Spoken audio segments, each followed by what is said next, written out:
नमस्कार दोस्तों,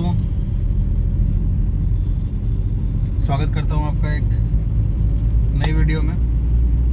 माफ़ी चाहूँगा, मैंने बीच में कुछ बिज़ी था मैं कहीं पे, तो मैं वीडियो नहीं बना पाया है। बीच में एक आध दिन का गैप हो गया। मेरी कोशिश यही है कि मैं कंसिस्टेंट रहूँ, रेगुलर एक वीडियो बनाऊँ और अपना जो वो फाइनेंशियल सीरीज़ चल रही है उस पर तो मैं काम करता ही रहूँ। साइड बाय साइड कुछ जो डेली अपडेट्स होते हैं उनके बारे में अपडेट देता रहूं और अपने व्यूज़ बताता रहूं, और जो आपको समझ में आया आप मुझे उस पर कनेक्ट करना और रेक्टिफाई करना, ठीक है। तो इसी हालांकि थोड़ा सा 2-3 दिन हो चुके हैं वो नेपाल राइट्स के ऊपर जो जेनजी प्रोटेस्ट चल रहा था, तो फिलहाल मैं सोच रहा हूँ उसी के ऊपर एक वीडियो कवर कर लेता हूँ उसको भी, ठीक है। बाकी जो भी बर्निंग मैटर चलते रहेंगे, एशिया कप को लेकर अपडेट्स मिलते रहेंगे, मैं देता रहूँगा। और जो भी पॉलिटिकल और जो भी चीज़ें साइड बाय साइड चल रही होंगी उनका एक छोटे छोटे वीडियो बना के डालता रहूँगा, ठीक है। समझ में आए तो आप उसको लाइक सब्सक्राइब करना, ठीक है ना। थोड़ा सा मुझे मोटिवेट करने की ज़रूरत है इस टाइम, ठीक है। तो अगर हो सके तो करना। बाकी मैं कोशिश कर रहा हूँ अपने आप को इम्प्रोवाइज़ करने की खुद से। बीच में गैप हो जा रहा है, थोड़ा थोड़ा कमिटमेंट्स रहते हैं, ऑफिशियल कमिटमेंट्स रहते हैं और भी चीज़ें रहती है, तो उसकी वजह से थोड़ा थोड़ा बीच में गैप हो जा रहा है। बाकी मैं कोशिश करूँगा रेगुलर होने की और कंसिस्टेंट रहने की, ठीक है। तो अपन इसी के ऊपर बात करते हैं, अपना ये जेन जी जो प्रोटेस्ट है। तो बेसिकली बैकग्राउंड पकड़ लेते हैं नेपाल का। तो नेपाल एक ओवरऑल पॉपुलेशन जो नेपाल की लगभग 3 करोड़ के आसपास है। 3 करोड़ के आसपास नेपाल की पॉपुलेशन है, ठीक है। तो जिसमें से लगभग 35 से 40% जो लोग हैं वो जेन जी से बिलोंग करते हैं। अब जेन जी का मतलब हो गया जो लोग 1997 से लेकर 2012 तक जो बॉर्न है वो जेन जी कहलाते हैं। और यही वो क्रूशियल पीरियड था जिस टाइम इंटरनेट, वाईफाई और ये सब चीज़ें इंट्रोड्यूस हुई थी। और तो मतलब कहने का मतलब ये है कि बेसिकली ये जो है, ये जो जनरेशन है ये लगभग इंटरनेट वाली जनरेशन है, ये इंटरनेट में ही पली है। अब हम बिलोंग करते हैं जेन एक्स बोले तो 81 से लेके 95-96 तक के जो लोग हैं उनको जेन एक्स कहते हैं। तो हम लोगों ने पूरा मतलब जनरेशन चेंज, ऑब्वियसली एक सेंचुरी बदलते हुए तो देखा ही हमने, ठीक है ना। और हमारे इर्द गिर्द भी हमने बहुत सारे बदलाव देखे, ठीक है। चीज़ें इलेक्ट्रॉनिक्स होते हुए देखी, इलेक्ट्रॉनिक्स दिखती हुई चीज़ें गायब हो गई, छोटी होती चली गई, कॉम्पैक्ट होती चली गई। हमने इतना बड़ा शटर वाला टीवी देखा मैंने, ब्लैक एंड वाइट। उसके बाद कलर टीवी देखा, मोटे पेट वाला। उसके बाद फ्लैट स्क्रीन वाले एलईडीज देखे, मतलब अपने एलसीडी देखे, ठीक है, जो थोड़े थिक होते थे। आज बिल्कुल मेरे घर में 65 इंची है सैमसंग क्रिस्टल, एकदम बिल्कुल स्लीक सा लगा हुआ, पतला सा, ठीक है। तो ये हमने इतने सारे बदलाव देखे। और ये इस पर्टिकुलर जनरेशन की बात करें तो ये जनरेशन ने वाईफाई की दुनिया में, इंटरनेट की दुनिया में ही कदम, वाईफाई बोल रहा हूँ, इंटरनेट की दुनिया में ही कदम रखा, ठीक है। तो अब हुआ क्या कि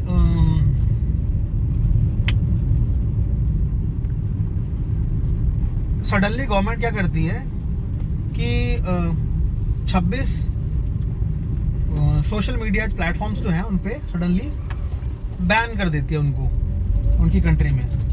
और इसका रीज़न क्या देती है? रीज़न गवर्नमेंट देती है कि उनका जो रजिस्ट्रेशन प्रोसेस है वो फुलफिल नहीं कर रहे, कंप्लीट नहीं कर रहे। उसी बिहाफ पे जो गवर्नमेंट है उन 26 जो सोशल मीडिया प्लेटफॉर्म्स हैं उनको बैन कर रही है, ठीक है। ये गवर्नमेंट की स्टेटमेंट है, ये गवर्नमेंट ने बताया, गवर्नमेंट की तरफ से जो रिलीज प्रेस रिलीज या फिर जो भी इंटीमेशन था कि रीज़न उन्होंने ग्राउंड ये दिया, ठीक है। बट जो अनऑफिशियल सोर्सेज से और बाकी चीज़ों से पता चल रहा है, जो इन्फॉर्मेशन आ रही है वो ये मिल रही है कि उससे पहले थोड़ा सा बैकग्राउंड दे दूं कि इसको बंद करने का पर्पस क्या था। बंद करने का पर्पस ये था कि नेपाल की जो पॉलिटिक्स है ना बहुत अनस्टेबल है। वहाँ पे बहुत अनस्टेबल गवर्नमेंट बनती है और स्टेबिलिटी नहीं है, मतलब तुरंत चेंज होती रहती है, ठीक है। तो उसका रीज़न भी यही है कि भ्रष्टाचार बहुत है वहाँ पे, करप्शन हद से ज़्यादा है, हद से ज़्यादा करप्शन है, तो हद से ज़्यादा करप्शन, मतलब ऐसा नहीं है कि हमारी कंट्री में करप्शन नहीं है। अब गवर्नमेंट कोई भी हो, मैं किसी का किसी को फेवरिज्म नहीं कर रहा है, फिर वैसी बात नहीं कर रहा कि कांग्रेस या बीजेपी या कोई और तीसरी पार्टी। यहाँ देखो हर जगह ज़्यादा करप्शन है, ज़्यादा या कम की बात होती है, बस इतना ही है, ठीक है ना। अब हर मतलब ऐसे 100% एक्यूरेसी की 0 करप्शन तो वो तो होने से रहा, ऐसा तो मुझे लगता नहीं। ऐसे कभी दिन आ गए तो राम राज्य आ जाएगा फिर तो, अगर ऐसा हुआ तो खैर बैक टू नेपाल। वहाँ पे क्या है कि करप्शन बहुत ज़्यादा है, और ऐसा नहीं है कि इसमें कोई ब्यूरोक्रेट्स इन्वॉल्व हैं, मतलब खाली ब्यूरोक्रेट्स इन्वॉल्व हैं और कुछ बिजनेसमैन इन्वॉल्व हैं। इनकी गवर्नमेंट ऑफिशियल्स भी इन्वॉल्व हैं उसके अंदर, पॉलिटिकल लीडर्स भी इन्वॉल्व हैं उसके अंदर अच्छे हद तक। जैसे वहाँ पे ना कुछ लैंड जो है वो रेस्ट्रिक्टेड लैंड होती है, वो मतलब स्पेशली जो टी कल्टीवेशन के लिए होती है, ठीक है। उस पर मतलब जैसे अपनी जैसे डीडीए की अधिकृत ज़मीन होती है, जो डीडीए ऑक्यूपाइड ज़मीन होती है, आप उसके ऊपर थोड़ी उसको बेच दोगे। अब उसको अगर सरकार की ज़मीन है तो सरकार भी उसको डेवलपमेंट पर्पस के लिए यूटिलाइज कर सकती है, बस खाली ऐसे बेच नहीं सकती मुझे बेच दी, ठीक है ना। अब क्या हुआ कि उन्होंने वो जो लैंड है ना, वो भाई साहब वो लैंड बेच दी 16,000 समथिंग 16,000 लाख करोड़ में, पता नहीं बेच दी उन्होंने, ठीक है। और उसमें सारे मिले हुए, ठीक है।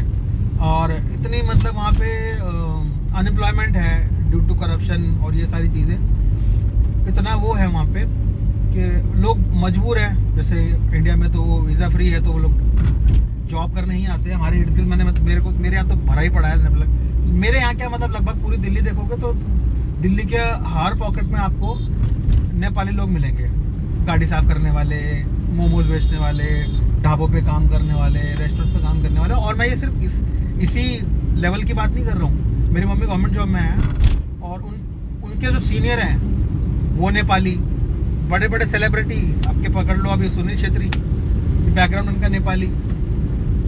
तो मतलब कहने का मैं ये नहीं कह रहा कि ख़राब है, अच्छी बात है ये चीज़ भी, बट अपने थोड़ा सा माइंड को थोड़ा ठीक रखे। मेरी कल परसों किसी से बात हो रही थी, ऐसे भैया एक नेपाली हैं तो उनसे जब मैंने बात करी तो उनका यही कहना था कि यार ये इंडिया और चाइना की वजह से हो रहा है। अरे इंडिया चाइना क्या करेगा, इंडिया तो आपको हमेशा सपोर्ट ही करा है हर तरीके से, आप इन्फ्लुएंस में रहते हो चाइना के, और चाइना तो जानते ही, चाइना किसी का सगा है ही नहीं। खैर तो बैकग्राउंड ये था। अच्छा हाँ, मैं वो बता रहा था कि बाहर जॉब करने आते हैं, तो जॉब करने का सीन ये है कि जब ये लोग बाहर मूव करते हैं या बाहर जाते हैं तो इनका एक वो है, मतलब जैसे एक्सटॉर्शन लेते हैं उनसे विजिट के नाम पे। आप बाहर जा रहे हो या वापस आ रहे हो तो एयरपोर्ट पे बाकायदा ब्राइब ली जाती है, गवर्नमेंट ऑफिशियल्स ब्राइब ली जाती है। ये हो गया। और डिफेंस में लैंड रिफॉर्म्स, ये पता नहीं बहुत सा करप्शन तो बहुत ज़्यादा है वहाँ पे। मतलब अगर मैं इस पर अगर बात करना शुरू करूँ तो एक पूरा वीडियो बन सकता है 15-20 मिनट का बढ़िया सा, ठीक है ना। कभी होगा तो बनाएंगे, अगर आप कमेंट्स करेंगे तो कुछ बनाएंगे उसके ऊपर भी। तो इस चीज़ से भैया अब जो भी पॉलिटिकल लीडर्स हैं, उनके बच्चे हैं, पैसा खूब है, अब वो पैसा फ्लैक्स करते हैं इन सोशल मीडिया प्लेटफॉर्म्स पर। सब सोचो कि जहाँ देश की 70 से 80% जो आबादी है वो गरीब है और फ़ोन यूज़ कर रही है, फ़ोन में सोशल मीडिया देख रही है, और सोशल मीडिया पे वो उनके ही लीडर्स के बच्चों को वो करते हुए देख रही है, फ्लैक्स करते हुए देख रही है। भाई साहब बड़े बड़े प्राडा, गुची, अरमानी, ठीक है, करोड़ों रुपए की घड़ियाँ, जूते, 5-5 लाख के जूते जब देखती है तो भाई साहब उनके लगती है, उनको भी बुरा लगता है कि भाई हमारे पास तो खाने को पैसे नहीं है, भाई साहब ये उड़ाए सर है। तो इसका जो ग्राउंड बताया जा रहा है वो ये बताया जा रहा है कि भाई ये वजह है। अब पता नहीं किस हद तक सही है, रजिस्ट्रेशन की बात की जा रही है वो सही है, ये सही है, लेकिन ये दो चीज़ें निकल के सामने आई हैं कि इसका रीज़न जो सोशल मीडिया को बैन करने का रीज़न बना वो ये बना।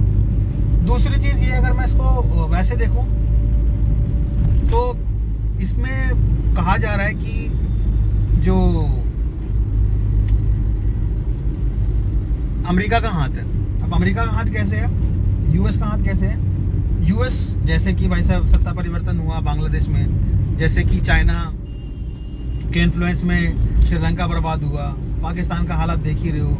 एशिया की किसी भी कंट्री में बात करो ना तो हमारे रिलेशन किसी के साथ ठीक है, और ना ही मतलब हमारे साथ रिलेशन भी ठीक नहीं है, और वो बाहर के इन्फ्लुएंस तो बहुत ज़्यादा रहते हैं, ठीक है। इसी तरह से एक हामी नेपाल करके कोई ऑर्गेनाइजेशन है, कोई एनजीओ है, उसका पीछे ना ग्राउंड ये बताया जा रहा है कि उसके सपोर्ट से ये सारी चीज़ें जो हुई हैं। अब सारी चीज़ें का मतलब क्या हुआ? सारी चीज़ें का मतलब इनके यहाँ पहले पीसफुल प्रोटेस्ट हो रहा था, अब उसको कन्वर्ट ऐसे हो गया कि गवर्नमेंट ने पब्लिक शूट आउट का ऑर्डर्स दे दिया और बाकायदा बिल्कुल हेडशॉट लेके मारा गया लोगों को। बच्चे थे उसमें, स्कूल के बच्चे थे, कॉलेज के बच्चे थे, उनको ऐसे मतलब टारगेट किया गया। तो खैर ये गवर्नमेंट की तरफ से ये भी ठीक नहीं था, लोग पीसफुल प्रोटेस्ट कर रहे थे तो उस हिसाब से डील करना चाहिए था। बहुत सारे अदर ऑप्शन रहते हैं, ठीक है ना,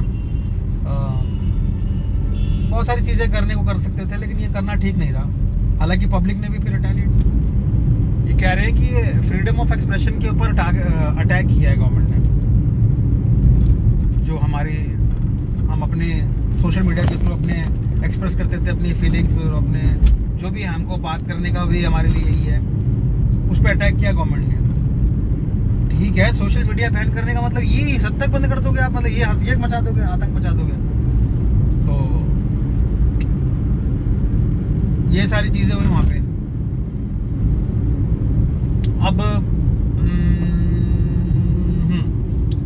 अब हमारे लिए यहाँ पे क्या है, मतलब हम यहाँ से क्या ले सकते हैं, क्या सीख सकते हैं?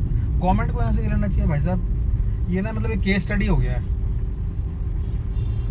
मतलब इंडिया के लिए केस स्टडी हो गया। इनकेस अगर गवर्नमेंट, जैसे कि पता है कि सारा जो डेटा हमारा जो है इन सोशल मीडिया प्लेटफॉर्म्स के थ्रू, सारा जो हमारा डेटा है, उतनी इन्फॉर्मेशन हमारी कंट्री में, हमारे डेटाबेस में नहीं मिलेगा जितनी इन्फॉर्मेशन आजकल सबके पास फ़ोन है, सबके पास जीमेल, गूगल, यूट्यूब सबके पास है, और सारी बैंकिंग डिटेल से लेके सारी चीज़ें लिंक्ड है आपके जीमेल, गूगल से, ठीक है, यूट्यूब इन सबसे लिंक्ड है।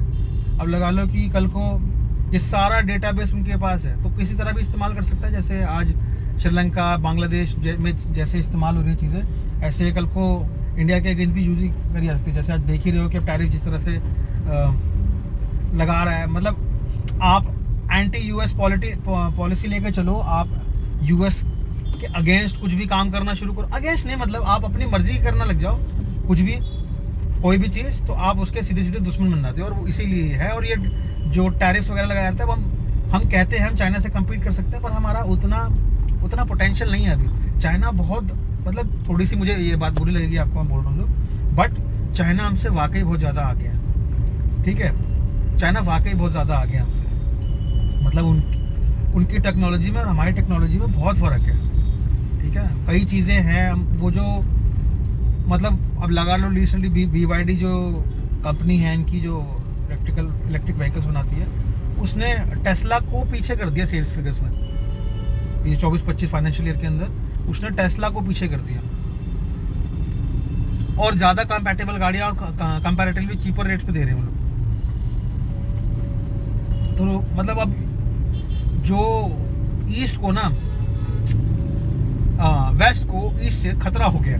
अब खतरा होने की वजह से खतरा ये है कि अभी तो खैर चलो इंडिया और चाइना में डिस्प्यूट है, अगर ये RIC बन जाता है, RIC as a Russia, India, China, ये एक ट्रिपलेट बन जाता है ना बढ़िया, तो भाई साहब सीधा मतलब ना तो इनका नाटो कुछ कर सकता, ना US कुछ कर सकता, कुछ नहीं हो पाएगा। तो बेसिकली यही है जो इंडिया का रशिया से और क्रूड ऑयल लेना। अब क्या कर रहा है इंडिया, उसको प्योरीफाई करके बेच रहा है बाहर और कम दामों पे, यहाँ से रेवेन्यू बना रहा है, ठीक है। बिजनेस अब हम और जगह से ले रहे हैं, फ्रांस से हमने राफेल लिया, ठीक है। टेक्नोलॉजी S-400 के ऊपर डील जो हो रही थी, हमने US से ऊपर होके हमने वो डील कर ली, उनके मना करने के बावजूद भी। उनसे हम ना कुछ मतलब डिफेंस इक्विपमेंट्स ले ले रहे। तो इस चीज़ से सीधा सड़के जो US है वो टैरिफ लगा रहा है, और वो अब यही इसी फिराक में और इसी टारगेट पे लगा हुआ है, वो हमें टारगेट कर रहा है। वो आने वाला रिसेशन, अच्छा खासा रिसेशन आने वाला है, महंगाई की हालत अब देखिए, फ़र्क पड़ेगा। बट हमें ये थोड़ा सा डिफ़िकल्ट टाइम है, हमें निकालना पड़ेगा। हमें खुद से अपनी टेक्नोलॉजी बिल्ड करनी चाहिए। हमारे यहाँ पे ना किसी चीज़ के बारे में रिसर्च एंड डेवलपमेंट नहीं होती है। 20-25 साल हम IT करते रहे, उस IT में हम लोग सिर्फ लेबर वर्क कर रहे थे, ना कि कोई रिसर्च एंड डेवलपमेंट कर रहे थे। ये करना चाहिए था अपने को। मैं अपनी हमारी सबकी खुद की भी बात कर रहा हूँ। ये चीज़ हम लोग ना बहुत स्टेबल लोग हैं, हमारी माइंडसेट ना बहुत स्टेबल है। हम लोग स्टेबिलिटी में बिलीव करते हैं कि भाई स्टेबल जॉब मिल जाए, छोटी पूरी नौकरी मिल जाए, अपना हर महीने का हिसाब किताब चलता रहे, दिहाड़ी चलती रहे, अपनी दाल रोटी मिलती रहे, ज़्यादा रिसर्च से मतलब नहीं है हमारे को। अगर अपने पास रिसर्च एंड डेवलपमेंट होती ना, हमने कुछ बिल्ड किया होता, कुछ इनोवेट किया होता, तो आज हम डिपेंडेंट नहीं होते किसी के ऊपर। आज आईटी सेक्टर की हालत दिन ब दिन गिरती चली जा रही है। ठीक है, ये एआई जैसे आया, एआई नुकसान नहीं है, एआई अच्छी चीज़ है। अगर एआई से सीखा होता, एआई जैसा कुछ हमने खुद डेवलप किया होता, तो हम यहाँ आउटसोर्स, यूएस आउटसोर्स करता था लेबर वर्क यहाँ पे। जो हम आईटी की भी बात करें तो वो सिर्फ मतलब यहाँ से वो आउटसोर्स करता था लेबर, कुछ वैसी चीज़ नहीं थी। कोई हमने रिसर्च एंड डेवलपमेंट, कुछ हमने नया सॉफ्टवेयर, नया कुछ हमने खुद बनाया ही नहीं अपनी तरफ से खुद। ठीक है, तो हाँ, तो हम नेपाल की बात करें तो नेपाल में ये केस स्टडी हो सकती है। केस स्टडी ऐसे हो सकती है कि भाई कल को हम अगर अपना कुछ बनाने के लिए अगर यहाँ पे किसी तरह के सोशल मीडिया को बैन करते हैं, तो इस तरह की पॉसिबिलिटी हो सकती है कि इस तरह की चीज़ें हमारे यहाँ पे भी हो।